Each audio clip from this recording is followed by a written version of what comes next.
días. Son las 6 de la mañana de este martes 28 de noviembre de 2017. Esta es la hora de la verdad y estos son temas y asuntos que trataremos en la grata compañía de ustedes durante las próximas horas. A las patadas, en una larguísima jornada, consiguió el gobierno una muy precaria mayoría en la Cámara de Representantes para aprobar la JEP. Sin embargo, se fue con algunas modificaciones que son esenciales para la guerrilla. La primera es que no podrá llevar obligatoriamente a la JEP a sus enemigos, a los que llama paramilitares y que son todos los que la hemos controvertido a lo largo de los años. La JEP es solamente para militares y para miembros de la guerrilla, no para los civiles. Pero además, los miembros de las FARC que sean acusados por la comisión de delitos sexuales no van a la JEP, sino a la jurisdicción ordinaria. Y si fueren condenados, esos sí quedan inhabilitados para el ejercicio de la política, para ir al Congreso de la República, porque les aplica el régimen ordinario de la Constitución. Hablaremos de ese tema ampliamente. El robo de la comida de los niños. Todos los días se saben más cosas sobre el robo de la comida a los niños en Colombia. Esto es inaudito, pero así es. ¿Qué pasó en los distintos departamentos? ¿Cuál es el montaje de los enmermelados para robársele la comida a los niñitos pobres que llegan con hambre a las escuelas? Parece mentira. Esto parece una cosa como de ciencia ficción por allá, que brota en el espacio sin gravidez. ¿Cómo es posible que se roben la plata reservada para que los niños con hambre, niños pobres con hambre, tengan un refrigerio? Luis Bedoya, otrora el gran jefe del fútbol colombiano, todos le hacían venias. Don Luis Bedoya, habló don Luis Bedoya, no habló don Luis Bedoya. Pues don Luis Bedoya está cantando para salvarse de la cárcel en los Estados Unidos y canta cosas muy duras. Por ejemplo, que el Mundial en Qatar, que es una locura, se consiguió con plata, lo que era pues apenas elemental, que dieron para unos países acá de Sudamérica $15 millones, que esos son sobornos que él ha recibido desde 2007 a 2015. ¿Cómo les parece el patriarca del fútbol colombiano? Recibiendo plata en sobornos de 2007 a 2015. Eso tiene una gravedad inmensa, una gravedad infinita, pero aquí no le ponemos atención a las cosas más graves. Y ayer fue el Cyber Day. Tenemos que mirar que nos expliquen cuál fue el resultado final del Cyber Day. Cristina Londoño nos hablará un poco del tema, pero a ver qué resulta de todo aquello. Las costumbres de los compradores, que ya pues compran online, más que ir a las tiendas a empujar y a que los empujen. ¿Qué pasó en el Cyber Day? ¿Qué pasó finalmente en el Black Friday? Lo que se está aprobando no fue lo que se pactó en La Habana. Dice París, el famoso guerrillero, el bandido cuya dolorosa biografía propuso el coronel Luis Alfonso Plazas Vega aquí en La Hora de la Verdad. No fue lo que se pactó en La Habana. Están muy preocupados porque les fallaron muchas cosas. Como lo hemos venido diciendo, se les quedaron enzarzados muchos temas y ahora le están pidiendo al Congreso otro fast track. A ver si logra Santos cumplirle a las FARC. Otro líder asesinado en Belén de Bajirá. Ya van 4 allá. Se llama Mario Castaño. Los están asesinando sistemáticamente y esto pues es pura percepción de seguridad, según diría el señor Santos. Los culpables son los medios de comunicación que cuentan lo que está pasando y no un gobierno incapaz, inepto, de manejar una cuestión de inseguridad que se nos vino encima de la mano de una crisis económica pavorosa a la que no se le pone atención, porque desde luego hay que hablar de la paz y la paz, y los colombianos no tienen con qué comer, y esta va a ser una Navidad amarga, la más amarga en mucho tiempo para muchísimos colombianos. La apoteosis del bandido Inglaterra. Se sigue mencionando el tema, sigue saliendo en los videos lo que fue esa recepción apoteósica que se hizo al ataúd que contenía los restos de este bandido. Es una sociedad muy enferma. La sociedad que hace la apoteosis de un bandido de esta condición es porque es una sociedad que está muy enferma. Mejor, está en manos de los bandidos. ¿Cuál era la admiración que despertaba Inglaterra? Que tenía mucho dinero, repartía mucho dinero y entonces movía muchos negocios a través de ese dinero maldito. Una sociedad entregada al crimen y una sociedad masificada alrededor del dinero. Precisamente hoy se está cumpliendo un aniversario de la publicación de una de las obras capitales del siglo XX, La rebelión de las masas, de José Ortega y Gasset. Esto es el hombre más, el hombre que se deja llevar, el hombre al que no tiene capacidad de raciocinio, no tiene vida individual, sino que su vida la toma de prestado de la masa. El Banco de la República advierte que los hogares colombianos están sobreendeudados y que esto es muy peligroso en un entorno desfavorable desde el punto de vista económico. El Banco de la República se está anticipando y dice que final del año 2017 y el 2018 pueden ser años muy difíciles para la economía colombiana. Y esto supone que va a crecer la cartera mala en poder de los bancos. Los bancos ya han hecho todas las piruetas que pueden hacer para maquillar sus balances y para que no se note mucho que tienen una gigantesca cartera que la gente no es capaz de atender porque no tiene con qué, porque no tiene empleo, porque las empresas están quebradas, porque la situación económica es muy difícil. El Banco de la República lo advierte. En la Contraloría de Bogotá están pasando muchas cosas. William Calderón nos la contará.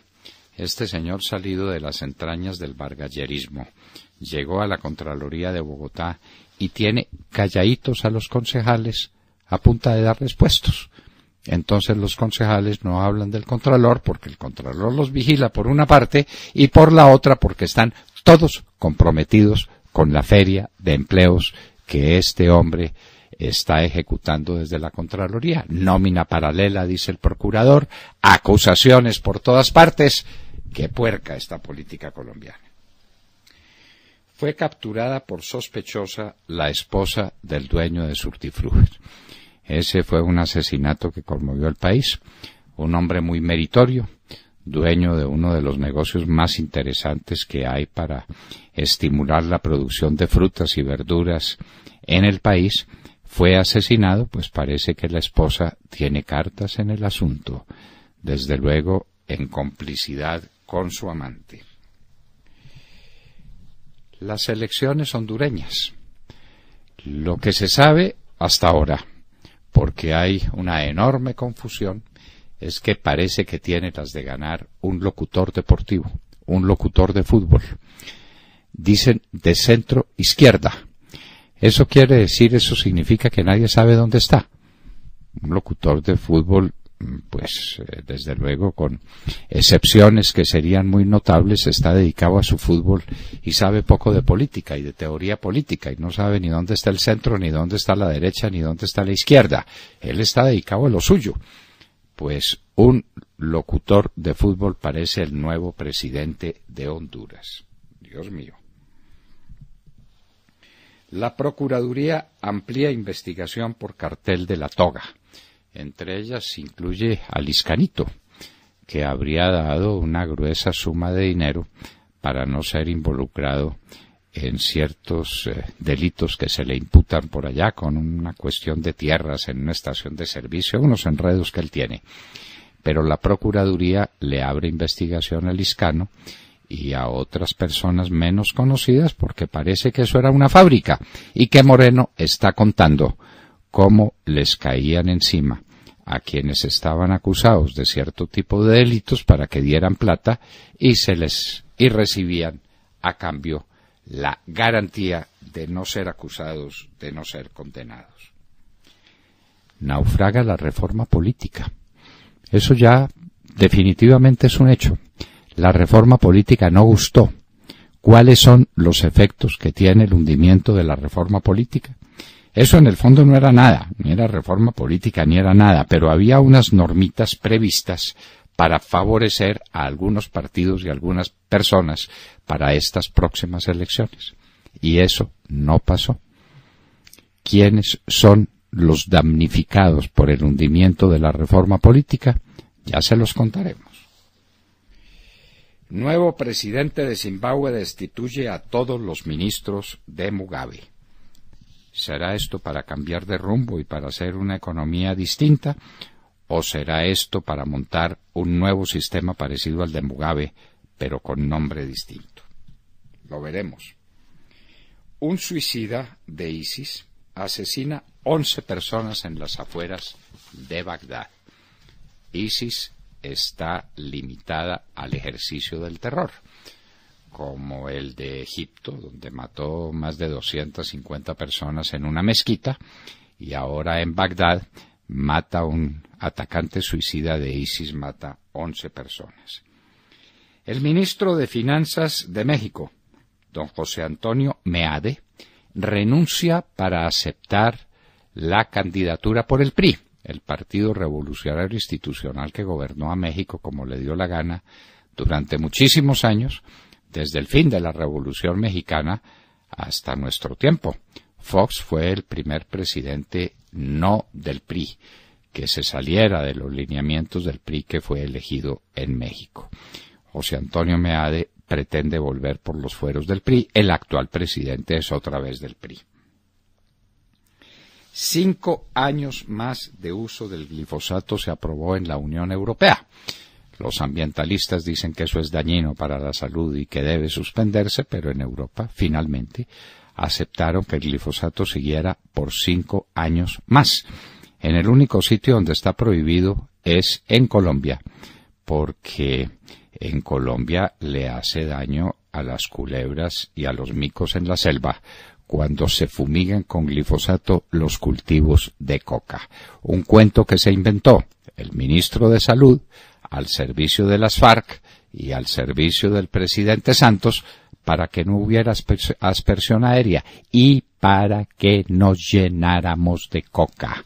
Señores, les volvemos a decir otra vez, no se asusten con las cifras del hectariaje de coca que tendremos a 31 de diciembre de este año, al borde de la desertificación, porque estamos nadando en un mar de coca. Y como lo decíamos antes, vamos a recordar la aparición en el año de 1930 de uno de los libros capitales del siglo XX, La rebelión de las masas, de don José Ortega y Gasset. De todo esto y de mucho más hablaremos con ustedes en las próximas horas, en la hora de la verdad.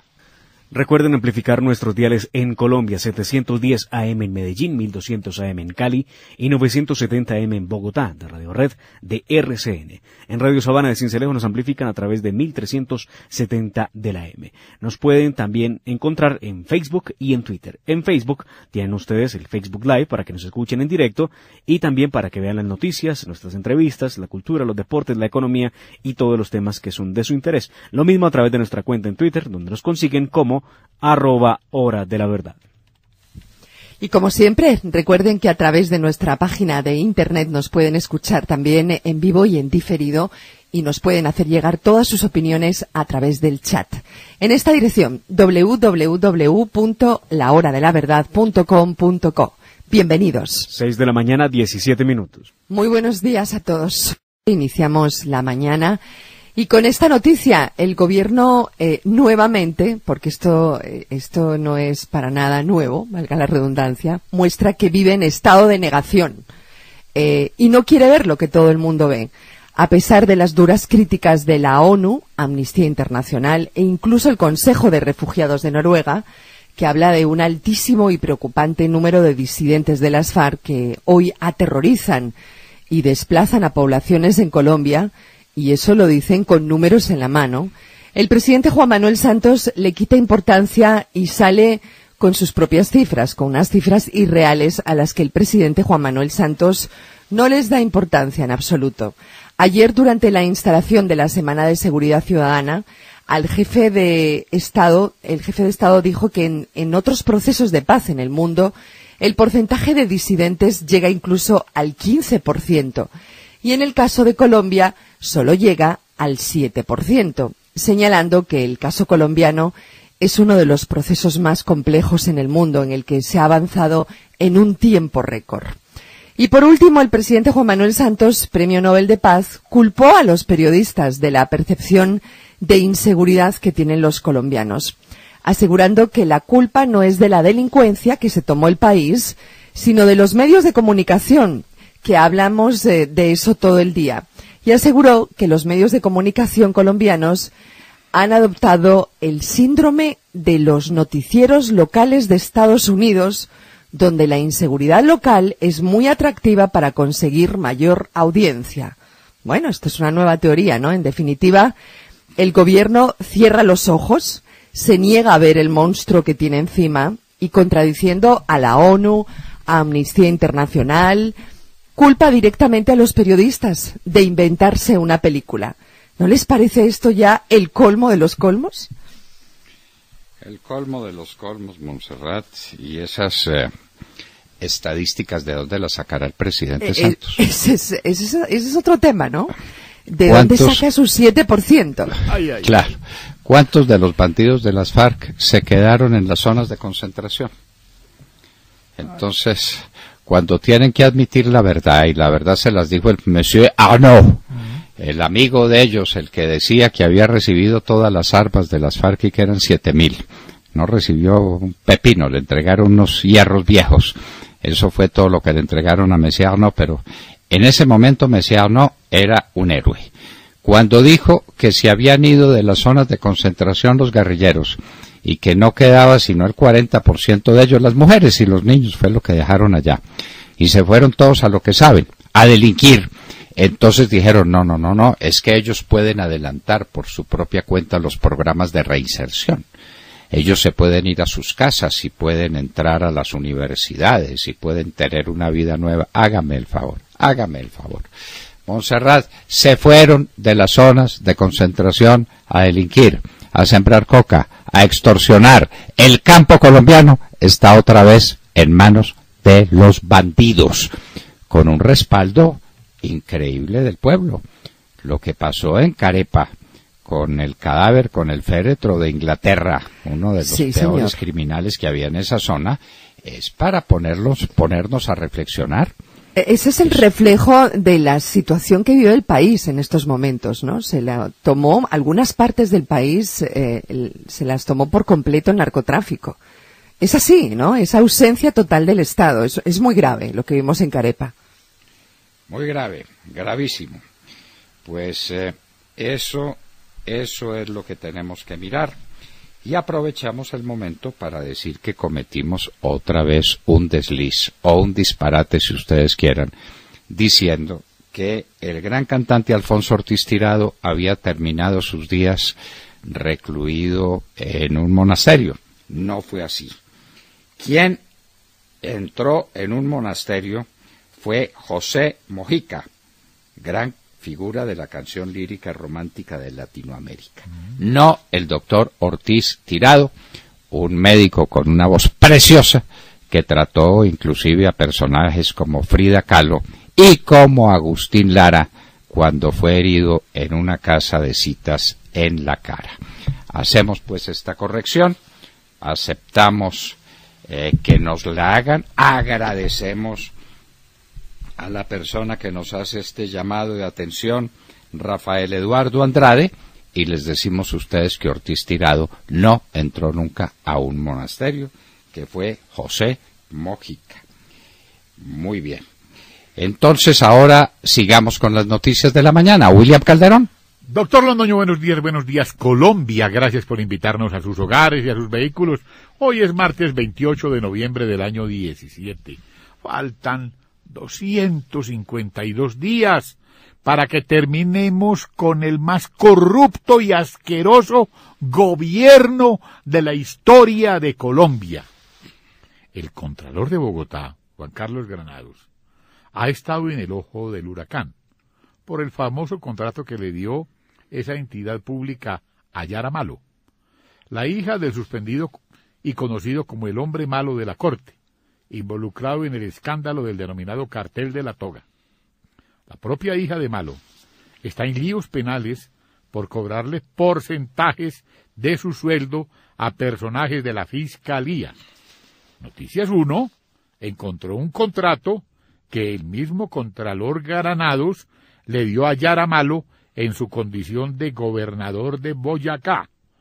Su ejecución fue de 6 mesecitos y su valor por 16.500.000 pesitos. La carrera de Juan Carlos Granados se ha hecho con cambio radical y con el apoyo de los jefes de ese partido. Simultáneamente, con el abogado Gerardo Torres, conocido como Yayo, cuyo nombre figura al lado de Bustos, quien cometió recusación con Eduardo Rodríguez, personaje que lo investiga ahora en la Comisión de Absoluciones. Ahora se sabe que el Contralor Granados contrata desde hace por lo menos 2 años a la hija de los miembros de ese mismo cartel. Ahora la Procuraduría General de la Nación abrirá investigación disciplinaria al Contralor de Bogotá por aquello de la nómina paralela. Doctor Londoño, la Procuraduría prende su bulldozer anticorrupción, en donde también aparecen varios congresistas. Doctor Londoño, arrancó el bulldozer.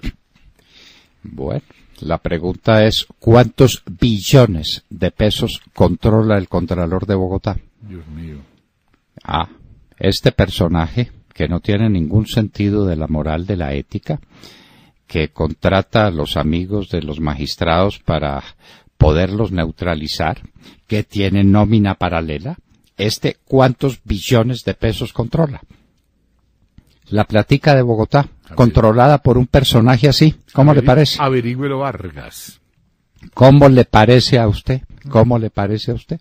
La plata de la gente de Bogotá, la plata del metro, la plata de las autopistas, la plata de la comida de los niños, la plata de Bogotá en semejantes manos. Por Dios. Bueno, muy bien, son cosas que pasan. Y nos vamos a los Estados Unidos. Cristina Londoño, muy buenos días. Hola papi, muy buenos días y muy buenos días a todos. Hoy es martes de dar aquí en los Estados Unidos, el llamado Giving Tuesday, un día en que las organizaciones caritativas del país le piden a los estadounidenses que después de haber gastado en todas las compras navideñas, en el Viernes Negro, en el llamado Martes de Pequeños Negocios y en el Ciberlunes, pues que se pongan la mano en el corazón y que dejen algún dinerito para donarle a organizaciones caritativas, para seguir el espíritu de las fiestas y de la Navidad, de darle la mano a los necesitados. Este Giving Tuesday se inventó en el 2012 por una organización de Nueva York y la Fundación de las Naciones Unidas. La crearon este grupo 92nd Street Y y la Fundación de las Naciones Unidas, y dicen que para el 2015 Giving Tuesday se estaba celebrando en un total de 98 países del mundo y que ya había recaudado unos 177 millones de dólares para causas caritativas. 177 millones suena mucho, pero a la hora de la hora no es nada si lo comparamos con lo que pasó ayer en el llamado Ciberlunes o lunes cibernético en los Estados Unidos, que la organización Adobe Analytics estaba pronosticando iba a bater todo tipo de ventas históricas en el mundo entero. 6.600 millones de dólares en ventas cibernéticas. Esto definitivamente pues golpea al llamado Viernes Negro, en que las ventas superaron los 5.000 millones de dólares, pero es que 6.600 millones de dólares que haya comprado la gente sentada en su computador o incluso desde sus teléfonos. Las ventas por medio de teléfonos celulares aumentaron en por lo menos un 41%. ¿Cuáles son las grandes compañías? Walmart y Amazon. Se esperaba, según los analistas, que Amazon se llevara un 42% del pastel, casi la mitad del pastel de estas ventas cibernéticas. ¿Cómo se llevó a cabo las compras? Bueno, pues estas compañías llevan anunciando las rebajas desde varios días. La gente estaba estudiando y según estaban diciendo anoche los expertos, pues la mayor parte de las ventas se estaban dando entre las 8 de la noche y las 11 de la noche, cuando la gente iba siguiendo los precios y las compañías pues ya al final de la noche bajaban el máximo los precios. Ya la gente estaba dándole clic a su teléfono, a su computador, desde la oficina, desde la casa, desde cualquier parte, comprando estas rebajas espectaculares de el lunes cibernética. Son definitivamente muy buenas noticias para la economía de los Estados Unidos. Están apuntando a un consumidor lleno de confianza, a un consumidor que cree que las cosas van a seguir mejorando y que está gastando más de lo que gastaron el año pasado.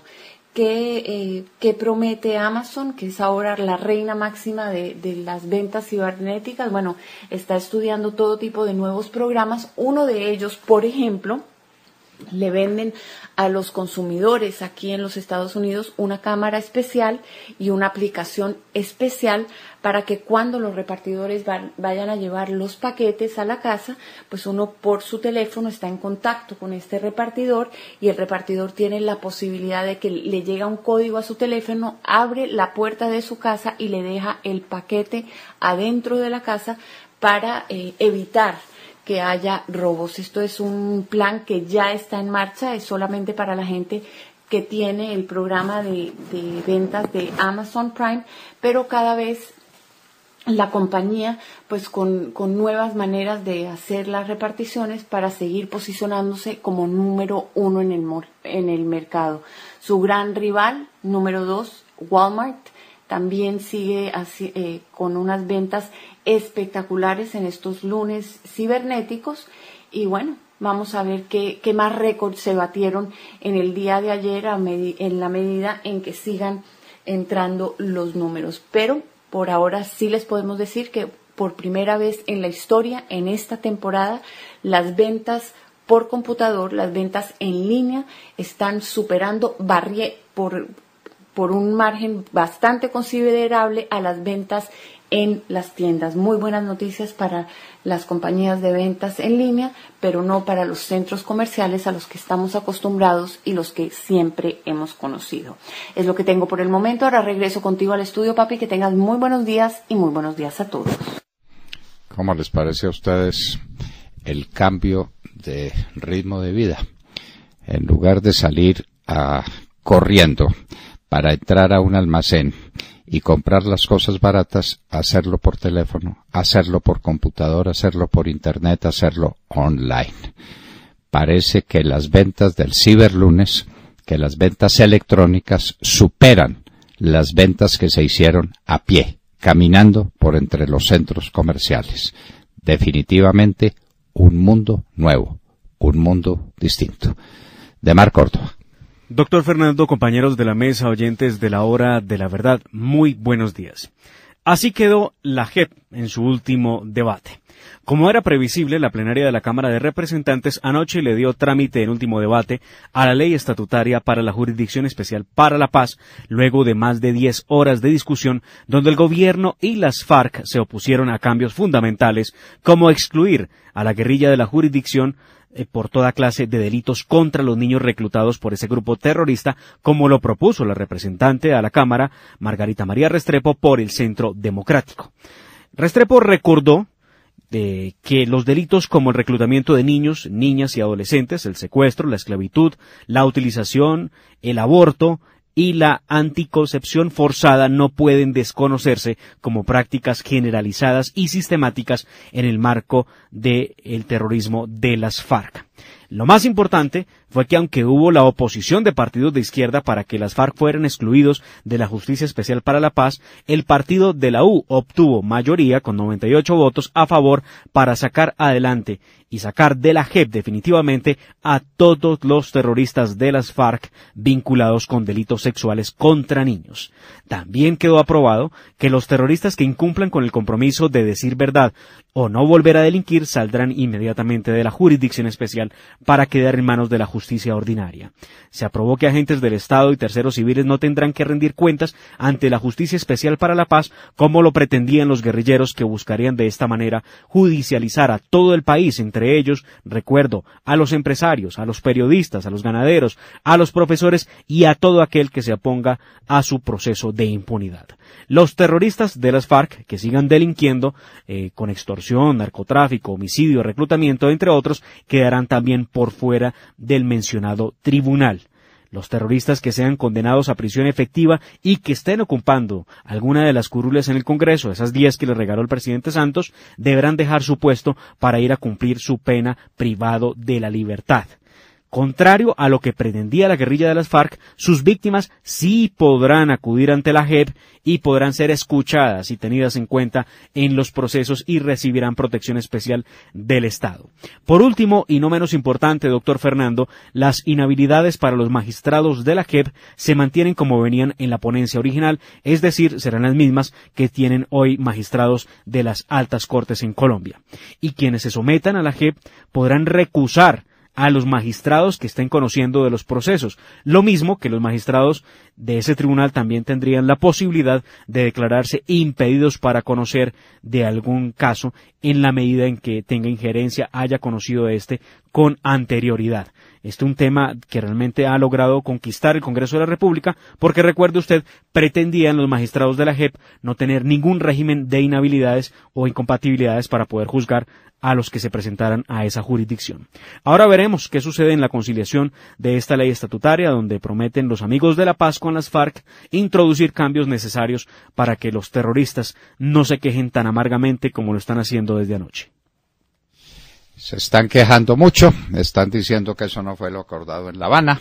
Si reinciden, se van para la cárcel, como cualquier hijo de vecino. ¿Será que están reincidiendo a partir de diciembre del año pasado, es decir, desde hace un año, en narcotráfico? Claro. ¿No estarán dedicados a eso? ¿No estarán dedicados al narcotráfico por interpuesta persona, por la mano de quien quiera que sea? Pero si se los descubre en operaciones de narcotráfico, a una cárcel ordinaria por un procedimiento ordinario, con las penas previstas en el Código Penal y con la imposibilidad de ir al Congreso. De manera pues que se consiguieron muchas cosas dentro del desastre que es la aprobación de la JEP. Insisto, se consiguieron muchas cosas. Ya lo hablaremos por extenso en Al Oído. Vanessa Araujo. Doctor Fernando y queridos oyentes, muy buenos días. En la peor crisis de la historia de PDVSA se nombra a un militar que no tiene ni idea de hidrocarburos como presidente de la petrolera. Si algo les faltaba a los militares venezolanos para consolidar su poder era el control de Petróleos de Venezuela, la principal empresa del país. El fin de semana se quedaron con su dirección. Nicolás Maduro nombró al general Manuel Quevedo como el nuevo presidente de la empresa estatal y ministro de Petróleo, y al almirante Maribel Parra como vicepresidente.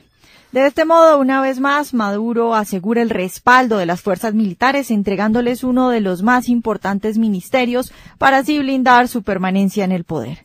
Solo con mirar la hoja de vida del mayor Quevedo se hace evidente que este nuevo nombramiento no es más que otra de las acostumbradas jugadas de Maduro para mantenerse en el poder, lo que no podría lograr sin el apoyo de los militares. En el historial del militar no existe ni un solo cargo o siquiera experiencia relacionada con la industria. En su nombramiento, Maduro se concentró en decir que el militar, como ministro de Vivienda, había tenido unos increíbles resultados y que sin duda hará lo mismo como ministro de Petróleo. Pero el temor de los venezolanos ante el nombramiento del militar no solo tiene que ver con la confirmación de que Maduro está blindado, sino que también con lo que se puede venir para Venezuela con su más importante empresa atravesando la peor crisis de su historia y en manos de un hombre que no sabe nada de petróleo. Recordemos que PDVSA tiene en este momento el nivel de producción más bajo de sus últimos 28 años. La falta de inversión en químicos e infraestructura para la refinación ha llegado a niveles tan alarmantes que Venezuela se ha visto en la obligación de importar gasolina para cubrir su demanda interna. Las refinerías del país se encuentran en estado agónico. Por ejemplo, la refinería de Amuay en la actualidad opera al 60% de su capacidad y hace 2 semanas en sus instalaciones ocurrió un derrame de 200.000 barriles que, según datos ofrecidos por los sindicalistas de esa empresa, ocurrió porque el almacenamiento se hace en tanques abiertos que no están en buen estado y que se desbordan cada que hay fuertes lluvias. La crisis económica aumenta día a día mientras que Maduro reparte a los militares y a sus amigos las pocas empresas que pueden dar dinero en Venezuela. Casi la mitad de los ministerios en ese país se encuentran en manos de los militares, lo que hace que los venezolanos pierdan su esperanza de que haya un golpe militar que acabe con la tiranía castrochavista en su país. Venezuela no parece tener salida, o por lo menos no en el corto plazo. Usted lo ha dicho, no parece tener salida la pobre Venezuela, pero ¿qué van a hacer con el hambre?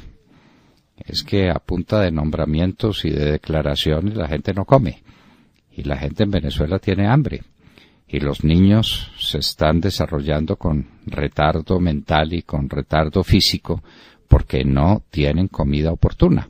Y en los hospitales no hay medios quirúrgicos ni de ningún tipo, ni medicamentos para tratar a los enfermos. Y esa es la realidad, Vanessa, esa es la realidad. En Venezuela no hay nada. A Venezuela se la robaron íntegra. Sí, 90% de escasez de medicamentos. ¿Cómo le parece? ¿Cómo le parece? ¿Y cuál es el porcentaje de escasez de los alimentos? Desde el 82%, doctor. Bueno, una locura. Sí. Una locura. Hambre y ausencia total de medicamentos. Y vienen plagas, verdaderas plagas que están ya sobre la frontera. Y Colombia no está preparada para contenerlas. De enfermedades hace largo tiempo superadas en el mundo moderno, pero que volvieron con la ausencia total de tratamientos. Entonces viene la malaria, viene la difteria, vienen cosas horribles. Sarampión. ¿Cómo le parece? A estas alturas de la vida, sarampión. Tata Castro. Muy buenos días a todos. Tristemente nuestra noticia de hoy no nos llena de orgullo, nuestra noticia deportiva. Se inició ayer en una corte de Brooklyn, Nueva York, el juicio al expresidente de la Federación Colombiana de Fútbol, Luis Bedoya, involucrado en el escándalo de corrupción de la FIFA.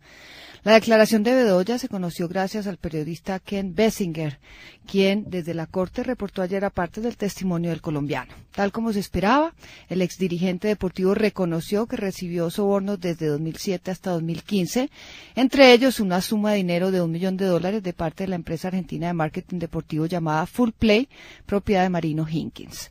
Todo este soborno tenía un solo objetivo, adueñarse de la transmisión de televisión de la Copa América 2011, y para eso en el 2008 se creó el Grupo de los 6, conformado por las federaciones de Ecuador, Perú, Paraguay, Venezuela, Bolivia y Colombia, quienes de la mano de la empresa argentina se querían tomar el evento continental. Bedoya también habló del Mundial de Qatar. Dijo que le ofrecieron entre 10 y 15 millones de dólares a él y a otros dirigentes de Sudamérica a cambio de su apoyo en la votación. Sin embargo, según el colombiano, nunca se concretó la oferta y que él escogió a Estados Unidos como sede. Entre otras declaraciones, denunció que una multinacional de ropa deportiva, más específicamente Nike, le ofreció un soborno para quedarse con el patrocinio de la Selección Colombia, lo que no se concretó nunca. Esa firma nunca entró a ser patrocinadora del equipo. Y para terminar, doctor Londoño, me sorprende mucho la declaración de la defensa de Bedoya, quien dijo que a cambio del testimonio y la devolución del dinero de parte de su cliente no pagará un solo día de cárcel.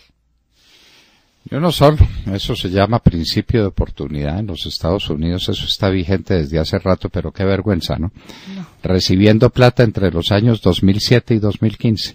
8 años. 8 años recibiendo plata de sobornos. ¿Qué tal la porquería de sujeto? Perdónenme la expresión, pero ¿qué más se puede decir? Sí. Y ese era el fútbol colombiano, y esa era la selección Colombia, y esos eran los campeonatos profesionales dirigidos por este sujeto. Terrible. Terrible, espantoso, espantoso. Bueno, les decimos que antes de pasar a nuestro invitado especial, que ha sido capturado el alcalde de Santa Marta, Carlos Caicedo. Capturado. Esto es la corrupción al galope. El contralor de Bogotá, el alcalde de Santa Marta, los magistrados de la Corte Suprema de Justicia, los magistrados del Consejo de Estado, que salen del Consejo de Estado para celebrar contratos con la Fiscalía, como el ministro que tenemos de Justicia. La corrupción al galope en Colombia. ¿Cuánto podremos soportarla? Y en un minuto estaremos con Álvaro Hernán Prada, representante a la Cámara por el Centro Democrático. En un minuto.